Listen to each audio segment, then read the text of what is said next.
بسم اللہ الرحمن الرحیم۔ تفسیر تفہیم القرآن سورۃ الکوثر نمبر 108۔ سورہ کا تعارف۔ اِنَّا أَعْطَيْنَاكَ الْكَوْثَرَ کے لفظ الکوثر کو اس سورہ مبارکہ کا نام قرار دیا گیا ہے۔ ابن مردوئی نے حضرت عبداللہ بن عباس رضی اللہ تعالیٰ عنہما، حضرت عبداللہ بن زبیر رضی اللہ تعالیٰ عنہ اور حضرت عائشہ صدیقہ رضی اللہ تعالیٰ عنہ سے نقل کیا ہے کہ یہ سورت مکی ہے۔ کلبی اور مقاتل بھی اسے مکی کہتے ہیں، اور جمہور مفسرین کا قول بھی یہی ہے، لیکن حضرت حسن بصری، اکرمہ، مجاہد اور قتادہ اس کو مدنی قرار دیتے ہیں۔ امام سیوطی نے اتقان میں اسی قول کو صحیح ٹھہرایا ہے، اور امام نووی نے شرح مسلم میں اسی کو ترجیح دی ہے۔ وجہ اس کی وہ روایت ہے جو امام احمد، مسلم، ابو داود، نسائی، ابن ابی شیبہ، ابن المنذر، ابن مردوئی اور بیہقی وغیرہ محدثین نے حضرت انس بن مالک رضی اللہ تعالیٰ عنہ سے نقل کی ہے کہ حضور صلی اللہ علیہ وسلم ہمارے درمیان تشریف فرما تھے۔ اتنے میں آپ پر کچھ اونگ سی طاری ہوئی، پھر آپ نے مسکراتے ہوئے سر مبارک اٹھایا۔ بعض روایات میں ہے کہ لوگوں نے پوچھا آپ کس بات پر تبسم فرما رہے ہیں، اور بعض میں ہے کہ آپ نے خود لوگوں سے فرمایا اس وقت میرے اوپر ایک سورت نازل ہوئی ہے۔ پھر بسم اللہ الرحمن الرحیم پڑھ کر آپ نے سورہ کوثر پڑھی۔ اس کے بعد آپ نے پوچھا جانتے ہو کوثر کیا ہے؟ لوگوں نے عرض کیا اللہ اور اس کے رسول کو زیادہ معلوم ہے۔ فرمایا وہ ایک نہر ہے جو میرے رب نے مجھے جنت میں عطا کی ہے۔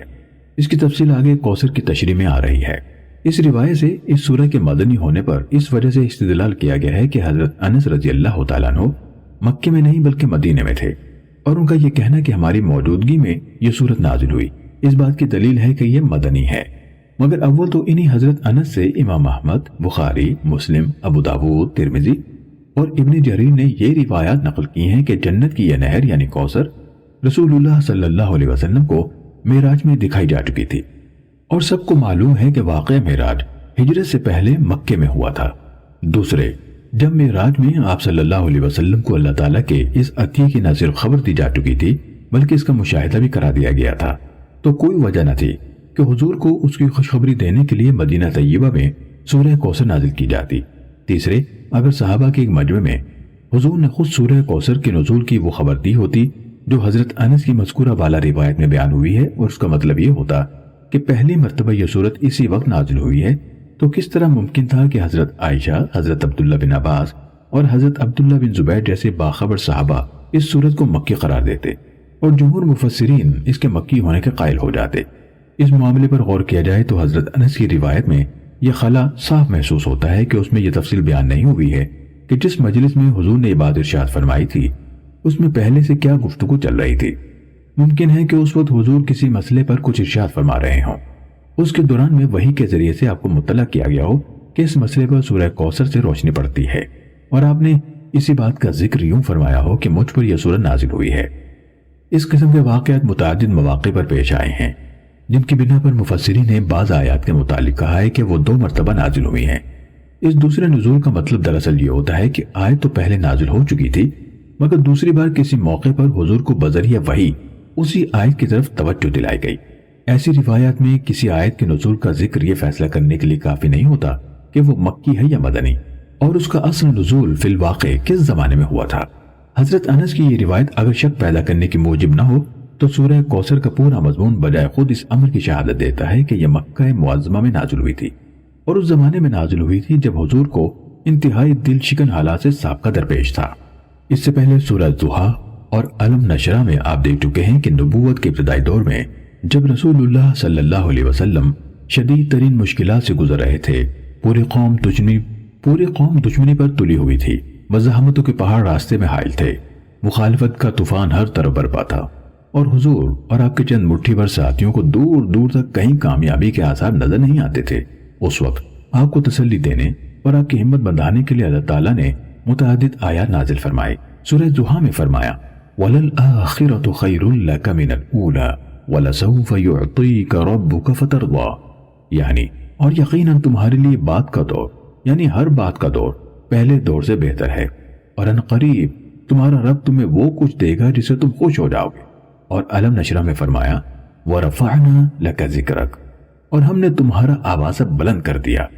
یعنی دشمن تمہیں ملک بھر میں بدنام کرتے پھر رہے ہیں، مگر ہم نے ان کے علی الرغم تمہارا نام روشن کرنے اور تمہیں ناموری عطا کرنے کا سامان کر دیا ہے۔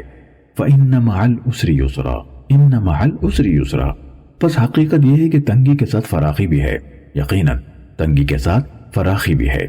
یعنی اس وقت حالات کی سختیوں سے پریشان نہ ہو، ان قریب یہ مصائب کا دور ختم ہونے والا ہے اور کامیابیوں کا دور آنے ہی والا ہے۔ ایسے ہی حالات تھے جن میں سورہ کوثر نازل کر کے اللہ تعالیٰ نے حضور کو تسلی بھی دی اور آپ کے مخالفین کے تباہ و برباد ہونے کی پیشن گوئی بھی فرمائی۔ قریش کے کفار کہتے تھے کہ محمد صلی اللہ علیہ وسلم ساری قوم سے کٹ گئے ہیں اور ان کی حیثیت ایک بے کس اور بے یار و مددگار انسان کی سی ہو گئی ہے۔ اکرمہ کی روایت ہے کہ جب حضور نبی بنائے گئے اور آپ نے قریش کو اسلام کی دعوت دینی شروع کی تو قریش کے لوگ کہنے لگے، یعنی محمد اپنے قوم سے کٹ کر ایسے ہو گئے ہیں جیسے کوئی درخت اپنی جڑ سے کٹ گیا ہو، اور متوقع یہی ہو کہ کچھ مدت بعد وہ سوکھ کر پیبند خاک ہو جائے گا۔ محمد بن اسحاق کہتے ہیں کہ مکے کے سردار عاص بن وائل سہمی کے سامنے جب رسول اللہ صلی اللہ علیہ وسلم کا ذکر کیا جاتا تو وہ کہتا، اجی چھوڑو انہیں، وہ تو ایک ابتر یعنی جڑ کٹے آدمی ہے، ان کی کوئی اولاد نرینہ نہیں، مر جائیں گے تو کوئی ان کا نام لیوا بھی نہ ہوگا، نعوذ باللہ۔ شمر بن عطیہ کا بیان ہے کہ عقبہ بن ابی معیط بھی ایسی ہی باتیں حضور کے متعلق کہا کرتا تھا۔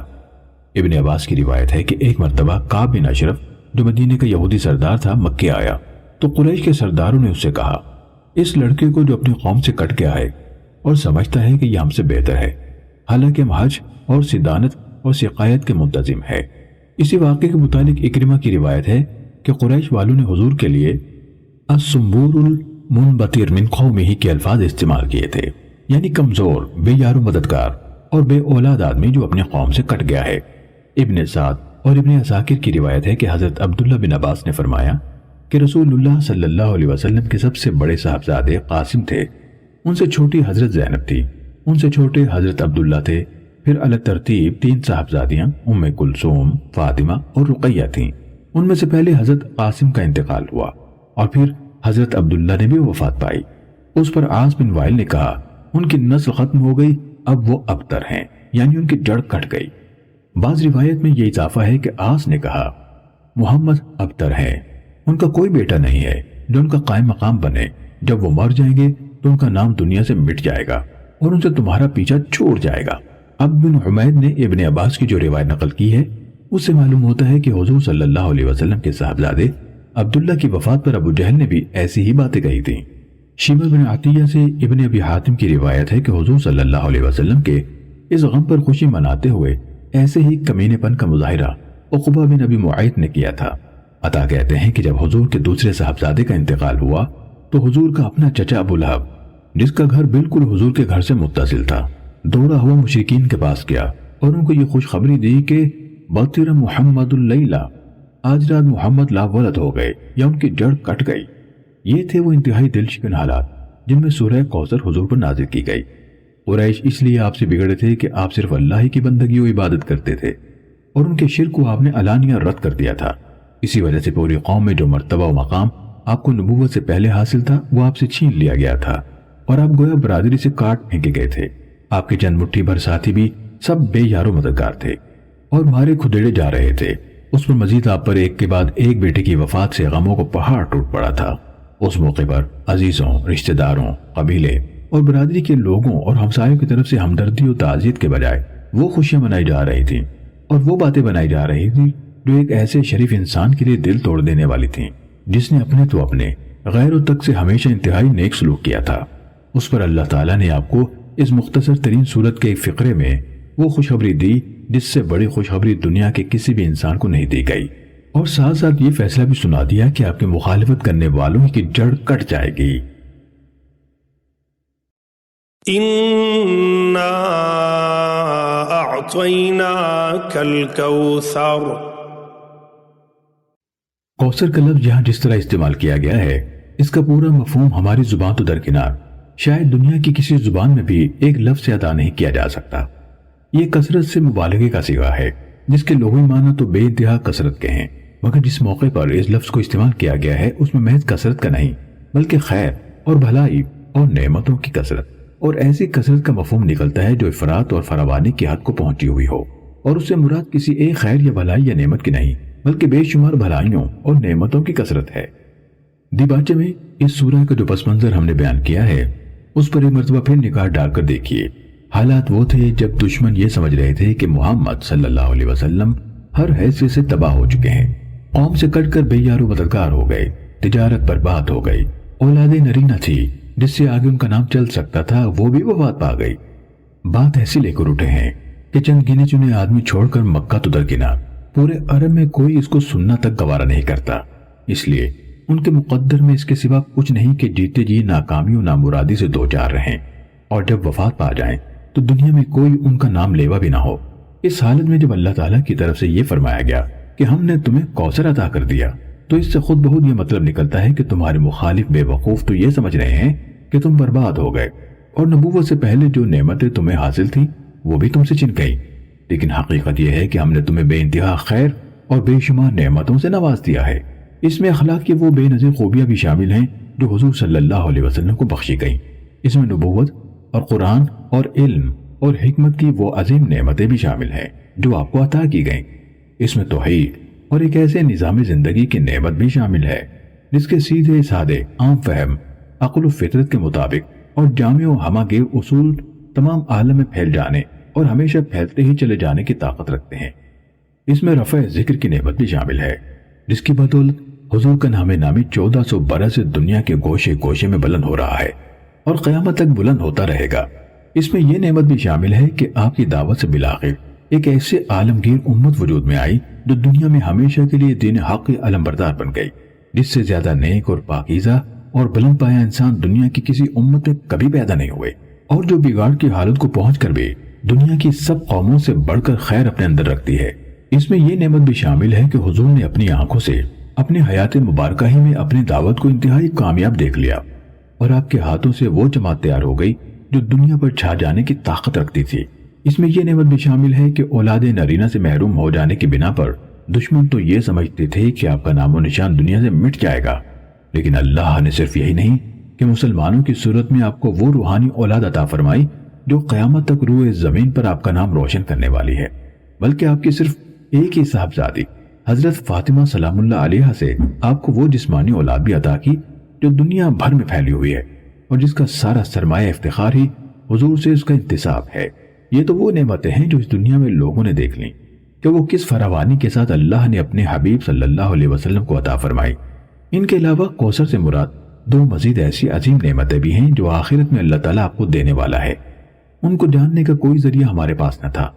اس لیے رسول اللہ صلی اللہ علیہ وسلم نے ہمیں ان کی خبر دی اور بتایا کوثر سے مراد وہ بھی ہیں، ایک حوض کوثر جو قیامت کے روز میدان حشر میں آپ کو ملے گا، دوسرے نہر کوثر جو جنت میں آپ کو عطا فرمائی جائے گی۔ ان دونوں کے متعلق اس کثرت سے حدیث حضور صلی اللہ علیہ وسلم سے منقول ہوئی ہیں، اور اتنے کثیر راویوں نے ان کو روایت کیا ہے کہ ان کی صحت میں کسی شبہ کی گنجائش نہیں۔ حوض کوثر کے متعلق حضور صلی اللہ علیہ وسلم نے جو کچھ فرمایا ہے وہ یہ ہے: نمبر 1، یہ حوض قیامت کے روز آپ کو عطا ہوگا، اور اس سخت وقت میں جبکہ ہر ایک العطش کر رہا ہوگا، آپ کی امت آپ کے پاس اس پر حاضر ہوگی اور اسے سیراب ہوگی۔ آپ اس پر سب سے پہلے پہنچے ہوئے ہوں گے اور اس کے وسط میں تشریف فرما ہوں گے۔ آپ کا ارشاد ہے، وہ ایک حوض ہے جس پر میری امت قیامت کے روز وارد ہوگی، میں تم سب سے پہلے اس پر پہنچا ہوا ہوں گا۔ پھر فرمایا، میں تم سے آگے پہنچنے والا ہوں اور تم پر گواہی دوں گا، اور خدا کی قسم میں اپنے حوض کو اس وقت دیکھ رہا ہوں۔ انصار کو مخاطب کرتے ہوئے ایک موقع پر آپ صلی اللہ علیہ وسلم نے فرمایا، میرے بعد تم کو خود غرضیوں اور اقربا نوازیوں سے پالا پڑے گا، اس پر صبر کرنا یہاں تک کہ مجھ سے آ کر حوض پر ملو۔ پھر فرمایا، میں قیامت کے روز حوض کے وسط کے پاس ہوں گا۔ حضرت ابو برزہ اسلمی رضی اللہ تعالیٰ عنہ سے پوچھا گیا کہ کیا آپ نے حوض کے متعلق رسول اللہ صلی اللہ علیہ وسلم سے کچھ سنا ہے؟ انہوں نے کہا، ایک نہیں، دو نہیں، تین نہیں، چار نہیں، پانچ نہیں، بار بار سنا ہے۔ جو اس کو جھٹلائے اللہ اسے اس کا پانی پینا نصیب نہ کرے۔ عبید اللہ بن زیاد حوض کے بارے میں روایت کو جھوٹ سمجھتا تھا، حتیٰ کہ اس نے حضرت ابو برزہ اسلمی رضی اللہ تعالیٰ عنہ، برا بن عازب اور عائز بن عمر کی سب روایات کو جھٹلا دیا۔ آخر کار ابو صبرہ ایک تحریر نکال کر لائے جو انہوں نے حضرت عبداللہ بن عمر بن عاص سے سن کر نقل کی تھی، اور اس میں حضور صلی اللہ علیہ وسلم کا یہ ارشاد درج تھا کہ خبردار رہو، میری اور تمہاری ملاقات کی جگہ میرا حوض ہے۔ نمبر 2، اس حوض کی وسعت مختلف روایات میں مختلف بیان کی گئی ہے، مگر کثیر روایات میں یہ ہے کہ وہ ایلا یعنی اسرائیل کی موجودہ بندرگاہ ایلات سے یمن کے صنعاء تک، یا ایلا سے عدن تک، یا عمان سے عدن تک طویل ہوگا، اور اس کی چوڑائی اتنی ہوگی جتنا ایلا سے جحفہ، جدہ اور رابع کے درمیان ایک مقام ہے، اس تک کا فاصلہ ہے۔ اس سے گمان ہوتا ہے کہ قیامت کے روز موجودہ بحر احمر ہی کو حوض کوثر میں تبدیل کر دیا جائے گا، واللہ اعلم بالصواب۔ نمبر 3، اس حوض کے متعلق حضور صلی اللہ علیہ وسلم نے بتایا ہے کہ اس میں جنت کی نہر کوثر، جس کا ذکر آگے آ رہا ہے، اس سے پانی لا کر ڈالا جائے گا، اور دوسری روایت میں ہے یعنی اس میں جنت سے 2 نالیاں لا کر ڈالی جائیں گی جو اسے پانی باہم پہنچائیں گی۔ ایک اور روایت میں ہے کہ جنت کی نہر کوثر سے ایک نہر اس حوض کی طرف کھول دی جائے گی۔ نمبر 4، اس کی کیفیت حضور صلی اللہ علیہ وسلم نے یہ بیان فرمائی ہے کہ اس کا پانی دودھ سے، اور بعض روایت میں ہے کہ چاندی سے، اور بعض میں برف سے زیادہ سفید، برف سے زیادہ ٹھنڈا، شہد سے زیادہ میٹھا ہوگا، اس کی تہہ کی مٹی مشک سے زیادہ خوشبودار ہوگی، اس پر اتنے کوزے رکھے ہوں گے جتنے آسمان میں تارے ہیں، جو اس کا پانی پی لے گا اسے پھر کبھی پیاس نہ لگے گی، اور جو اس سے محروم رہ گیا وہ پھر کبھی سیراب نہ ہوگا۔ یہ باتیں تھوڑے تھوڑے لفظی اختلافات کے ساتھ بکثرت احادیث میں منقول ہوئی ہیں۔ نمبر 5، اس کے بارے میں حضور صلی اللہ علیہ وسلم نے بار بار اپنے زمانے کے لوگوں کو خبردار کیا کہ میرے بعد تم میں سے جو لوگ بھی میرے طریقے کو بدلیں گے ان کو اس حوض سے ہٹا دیا جائے گا اور اس پر انہیں نہ آنے دیا جائے گا۔ میں کہوں گا کہ یہ میرے اصحاب ہیں، تو مجھ سے کہا جائے گا کہ آپ کو نہیں معلوم کہ آپ کے بعد انہوں نے کیا کیا ہے، پھر میں بھی ان کو دفع کروں گا اور کہوں گا کہ دور رہو۔ یہ مضمون بھی بکثرت روایت میں بیان ہوا ہے۔ ابن ماجہ نے اس سلسلے میں جو حدیث نقل کی ہے وہ بڑے ہی دردناک الفاظ میں ہے۔ اس میں حضور صلی اللہ علیہ وسلم فرماتے ہیں، خبردار رہو، میں تم سے آگے حوض پر پہنچا ہوا ہوں گا اور تمہارے ذریعے سے دوسری امتوں کے مقابلے میں اپنی امت کی کثرت پر فخر کروں گا۔ اس وقت میرا منہ کالا نہ کروانا، خبردار رہو، کچھ لوگوں کو میں چھڑاؤں گا اور کچھ لوگ مجھ سے چھڑائے جائیں گے۔ میں کہوں گا کہ اے پروردگار، یہ تو میرے صحابی ہیں۔ وہ فرمائے گا، تم نہیں جانتے انہوں نے تمہارے بعد کیا نرالے کام کیے ہیں۔ ابن ماجہ کی روایت ہے کہ یہ الفاظ حضور صلی اللہ علیہ وسلم نے عرفات کے خطبے میں فرمائے تھے۔ نمبر 6،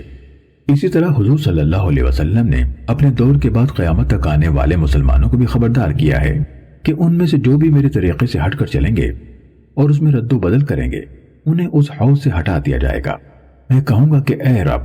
یہ تو میرے ہیں، میری امت کے لوگ ہیں۔ جواب ملے گا، آپ کو معلوم نہیں کہ انہوں نے آپ کے بعد کیا کیا تغیرات کیے اور الٹے ہی پھرتے چلے گئے، پھر میں بھی ان کو دفع کروں گا اور حوض پر نہ آنے دوں گا۔ اس مضمون کی بہت سی روایات احادیث میں ہیں۔ اس حوض کی روایات 50 سے زیادہ صحابہ سے مروی ہیں، اور سلف نے بالعموم اس سے مراد حوض کوثر لیا ہے۔ امام بخاری نے کتاب الرقاق کے آخری باب کا عنوان ہی یہ باندھا ہے، باب فی الحوض وقال اللہ انا اعطیناک الکوثر۔ اور حضرت انس کی ایک روایت میں تو تصریح ہے کہ حضور صلی اللہ علیہ وسلم نے کوثر کے متعلق فرمایا، وہ ایک حوض ہے جس پر میری امت وارد ہوگی۔ جنت میں کوثر نامی جو نہر رسول اللہ صلی اللہ علیہ وسلم کو عطا کی جائے گی، اس کا ذکر بھی بکثرت روایات میں آیا ہے۔ حضرت انس سے بھی بہت سی روایات نقل ہوئی ہیں جن میں وہ فرماتے ہیں، اور بعض روایت میں صراحت ہے کہ رسول اللہ صلی اللہ علیہ وسلم کے قول کی حیثیت سے بیان کرتے ہیں کہ معراج کے موقع پر حضور کو جنت کی سیر کرائی گئی، اور اس موقع پر آپ صلی اللہ علیہ وسلم نے ایک نہر دیکھی جس کے کناروں پر اندر سے تراشے ہوئے موتیوں یا ہیروں کے قبے بنے ہوئے تھے۔ اس کی تہہ کی مٹی مشک اذفر کی تھی۔ حضور صلی اللہ علیہ وسلم نے جبریل سے یا اس فرشتے سے جس نے آپ کو سیر کرائی تھی پوچھا، یہ کیا ہے؟ اس نے جواب دیا، یہ نہر کوثر ہے جو آپ کو اللہ تعالیٰ نے عطا کی ہے۔ حضرت انس ہی کی روایت ہے کہ حضور صلی اللہ علیہ وسلم سے پوچھا گیا، یا ایک شخص نے پوچھا، کوثر کیا ہے؟ آپ نے فرمایا، ایک نہر ہے جو اللہ تعالیٰ نے مجھے جنت میں عطا کی ہے، اس کی مٹی مشک ہے، اس کا پانی دودھ سے زیادہ سفید اور شہد سے زیادہ میٹھا ہے۔ مسند احمد کی ایک اور روایت میں ہے کہ حضور صلی اللہ علیہ وسلم نے نہر کوثر کی یہ صفات بیان کرتے ہوئے فرمایا، اس کی تہہ میں کنکریوں کے بجائے موتی پڑے ہوئے ہیں۔ ابن عمر فرماتے ہیں کہ حضور نے ارشاد فرمایا کہ کوثر جنت میں ایک نہر ہے جس کے کنارے سونے کے ہیں، وہ موتیوں اور ہیروں پر بہہ رہی ہے، یعنی کنکریوں کی جگہ اس کی تہہ میں یہ جواہر پڑے ہوئے ہیں۔ اس کی مٹی مشک سے زیادہ خوشبودار ہے، اس کا پانی دودھ سے زیادہ یا برف سے زیادہ سفید ہے، برف سے زیادہ ٹھنڈا اور شہد سے زیادہ میٹھا ہے۔ اسامہ بن زید کی روایت ہے کہ رسول اللہ صلی اللہ علیہ وسلم ایک مرتبہ حضرت حمزہ رضی اللہ تعالیٰ عنہ کے ہاں تشریف لے گئے۔ وہ گھر پر نہ تھے۔ ان کی اہلیہ نے حضور کی تواضع کی اور دوران گفتگو میں عرض کیا کہ میرے شوہر نے مجھے بتایا ہے کہ آپ کو جنت میں ایک نہر عطا کی گئی ہے جس کا نام کوثر ہے۔ آپ نے فرمایا ہاں، اور اس کی زمین یاقوت و مرجان اور زبرجد اور موتیوں کی ہے۔ اس کی صنعت اگرچہ ضعیف ہے مگر اس مضمون کی کثیر التعداد روایات کا موجود ہونا اس کو تقویت پہنچاتا ہے۔ ان مرفوع روایات کے علاوہ صحابہ اور تابعین کے بکثرت اقوال احادیث میں نقل ہوئے ہیں جن میں وہ کوثر سے مراد جنت کی یہ نہر لیتے ہیں اور اس کی وہی صفات بیان کرتے ہیں جو اوپر گزری ہیں۔ مثال کے طور پر حضرت عبداللہ بن عمر، حضرت عبداللہ بن عباس، حضرت انس بن مالک، حضرت عائشہ، مجاہد اور ابو العالیہ کے اقوال مسند احمد، بخاری، ترمذی، نسائی، ابن مردوے، ابن جریر اور ابن ابی شیبہ وغیرہ محدثین کی کتابوں میں موجود ہیں۔ فصل لربك وانحر۔ اس کی مختلف تفسیریں مختلف بزرگوں سے منقول ہیں۔ بعض حضرات نے نماز سے مراد 5 وقتہ فرض نماز لی ہے، بعض اس سے بقر عید کی نماز مراد لیتے ہیں اور بعض کہتے ہیں کہ بجائے خود نماز مراد ہے۔ اسی طرح ونحر یعنی نخر کرو سے مراد بعض جلیل القدر بزرگوں سے یہ منقول ہے کہ نماز میں بائیں ہاتھ پر دائیں ہاتھ رکھ کر اسے سینے پر باندھنا ہے۔ بعض کا قول یہ ہے کہ اس سے مراد نماز شروع کرتے وقت دونوں ہاتھ اٹھا کر تکبیر کہنا ہے۔ بعض کا قول یہ ہے کہ افتتاح نماز کے وقت اور رکوع میں جاتے ہوئے اور رکوع سے اٹھ کر رفع یدین کرنا مراد ہے، اور بعض کہتے ہیں کہ اس سے مراد بقر عید کی نماز پڑھنا ہے اور اس کے بعد قربانی کرنا ہے۔ لیکن جس موقع و محل پر یہ حکم دیا گیا ہے اس پر اگر غور کیا جائے تو اس کا مطلب صریحاً یہ معلوم ہوتا ہے کہ اے نبی، جب تمہارے رب نے تم کو اتنی کثیر اور عظیم بھلائیاں عطا کی ہیں تو تم اسی کے لیے نماز پڑھو اور اسی کے لیے قربانی کرو۔ یہ حکم اس ماحول میں دیا گیا تھا جب مشرکین قریشی نہیں، تمام عرب کے مشرکین اور دنیا بھر کے مشرکین اپنے خود ساختہ معبودوں کی عبادت کرتے تھے اور انہی کے آستانوں پر قربانیاں چڑھاتے تھے۔ بس حکم کا منشا یہ ہے کہ مشرکین کے برعکس تم اپنے اسی رویے پر مضبوطی کے ساتھ قائم رہو کہ تمہاری نماز بھی اللہ ہی کے لیے ہو اور قربانی بھی اسی کے لیے، جیسا کہ دوسری جگہ فرمایا قُلْ إِنَّ صَلَاتِي وَنُسُكِي وَمَحْيَايَ وَمَمَاتِي لِلَّهِ رَبِّ الْعَالَمِينَ لَا شَرِيكَ لَهُ وَبِذَلِكَ أُمِرْتُ وَأَنَا أَوَّلُ الْمُسْلِمِينَ۔ اے نبی کہہ دو کہ میری نماز اور میری قربانی اور میرا جینا اور میرا مرنا سب اللہ رب العالمین کے لیے ہے، اس کا کوئی شریک نہیں، تب مجھے حکم دیا گیا ہے اور میں سب سے پہلے سر اطاعت جھکانے والا ہوں۔ یہی مطلب ابن عباس، عطا، مجاہد، اکرمہ، حسن بصری، قتادہ، محمد بن کعب القرظی، ضحاک، ربیع بن انس، عطا الخراسانی اور بہت سے دوسرے اکابر مفسرین رحمہم اللہ نے بیان کیا ہے۔ البتہ یہ بات اپنی جگہ بالکل صحیح ہے کہ رسول اللہ صلی اللہ علیہ وسلم نے جب مدینہ طیبہ میں اللہ تعالیٰ کے حکم سے بقر عید کی نماز اور قربانی کا طریقہ جاری کیا تو اس بنا پر کہ آیت ان صلاتی و نسکی اور آیت فصلی لربک وانحر میں نماز کو مقدم اور قربانی کو مؤخر رکھا گیا ہے۔ آپ نے خود بھی یہ عمل اختیار فرمایا اور اسی کا حکم مسلمانوں کو دیا کہ اس روز پہلے نماز پڑھیں اور پھر قربانی کریں۔ یہ اس آیت کی تفسیر نہیں ہے، نہ اس کی شان نزول ہے، بلکہ ان آیات سے حضور کا استنباط ہے اور آپ کا استنباط بھی وحی کی ایک قسم ہے۔ ان شانئک هو الابتر۔ اصل میں لفظ شانئک استعمال ہوا ہے، شانی شئن سے ہے، جس کے معنی ایسے بغض اور ایسی عداوت کے ہیں جس کی بنا پر کوئی شخص کسی دوسرے کے ساتھ بدسلوکی کرنے لگے۔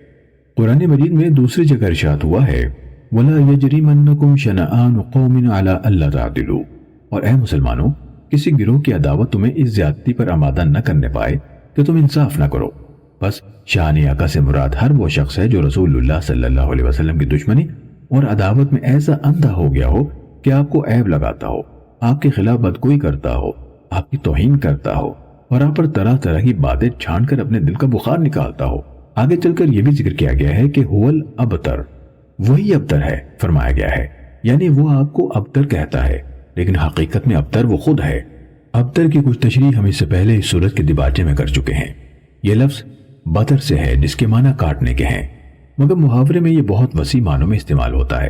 حدیث میں نماز کی اس رکعت کو جس کے ساتھ کوئی دوسری رکعت نہ پڑھی جائے بطیرہ کہا گیا ہے، یعنی اکیلی رکعت۔ ایک اور حدیث میں ہے ہر وہ کام جو کوئی اہمیت رکھتا ہو اللہ کی حمد کے بغیر شروع کیا جائے تو وہ ابتر ہے، یعنی اس کی جڑ کٹی ہوئی ہے، اسے کوئی استحکام نصیب نہیں ہے، یا اس کام کا انجام اچھا نہیں ہے۔ نام مراد آدمی کو بھی ابتر کہتے ہیں۔ ذرائع وسائل سے محروم ہو جانے والا بھی ابتر کہلاتا ہے۔ جس شخص کے لیے کسی خیر اور بھلائی کی توقع باقی نہ رہی ہو اور جس کی کامیابی کی سب امیدیں منقطع ہو گئی ہوں، وہ بھی ابتر ہے۔ جو آدمی اپنے کنبے، برادری اور اعوان و انصار سے کٹ کر اکیلا رہ گیا ہو وہ بھی ابتر ہے۔ جس آدمی کی کوئی اولاد نرینہ نہ ہو یا مر گئی ہو اس کے لیے بھی ابتر کا لفظ بولا جاتا ہے، کیونکہ اس کے پیچھے اس کا کوئی نام لیوا باقی نہیں رہتا اور مرنے کے بعد وہ بے نام و نشان ہو جاتا ہے۔ قریب قریب ان سب معنوں میں کفار قریش رسول اللہ صلی اللہ علیہ وسلم کو ابتر کہتے تھے، نعوذ باللہ۔ اس پر اللہ تعالی نے فرمایا کہ اے نبی، ابتر تم نہیں ہو بلکہ تمہارے یہ دشمن ابتر ہیں۔ یہ محض کوئی جوابی حملہ نہ تھا بلکہ در حقیقت یہ قرآن کی بڑی اہم پیشنگوئیوں میں سے ایک پیشنگوئی تھی جو حرف بحرف صحیح ثابت ہوئی۔ جس وقت یہ پیشنگوئی کی گئی تھی اس وقت لوگ حضور ہی کو ابتر سمجھ رہے تھے اور کوئی تصور بھی نہ کر سکتا تھا کہ قریش کے یہ بڑے بڑے سردار کیسے ابتر ہو جائیں گے، جو نہ صرف مکے میں بلکہ پورے ملک عرب میں نامور تھے، کامیاب تھے، مال و دولت اور اولادی کی نعمتیں نہیں رکھتے تھے، بلکہ سارے ملک میں جگہ جگہ ان کے اعوان و انصار موجود تھے۔ تجارت کے اجارہ دار اور حج کے منتظم ہونے کی وجہ سے تمام قبائل عرب سے ان کے وسیع تعلقات تھے، لیکن چند سال نہ گزرے تھے کہ حالات بالکل پلٹ گئے۔ یا تو وہ وقت تھا کہ غزوہ احزاب یعنی سن 5 ہجری کے موقع پر قریش بہت سے عرب اور یہودی قبائل کو لے کر مدینے پر چڑھ آئے تھے اور حضور کو محصور ہو کر شہر کے گرد خندق کھود کر مدافعت کرنا پڑی۔ یا 3 ہی سال بعد وہ وقت آیا کہ سن 8 ہجری میں جب آپ نے مکے پر چڑھائی کی تو قریش کا کوئی حامی و مددگار نہ تھا اور انہیں بے بسی کے ساتھ ہتھیار ڈال دینے پڑے۔ اس کے بعد 1 سال کے اندر پورا ملک عرب حضور کے ہاتھ میں تھا۔ ملک کے گوشے گوشے سے قبائل کے وفود آ کر بیعت کر رہے تھے اور آپ کے دشمن بالکل بے بس اور بے یار و مددگار ہو کر رہ گئے تھے۔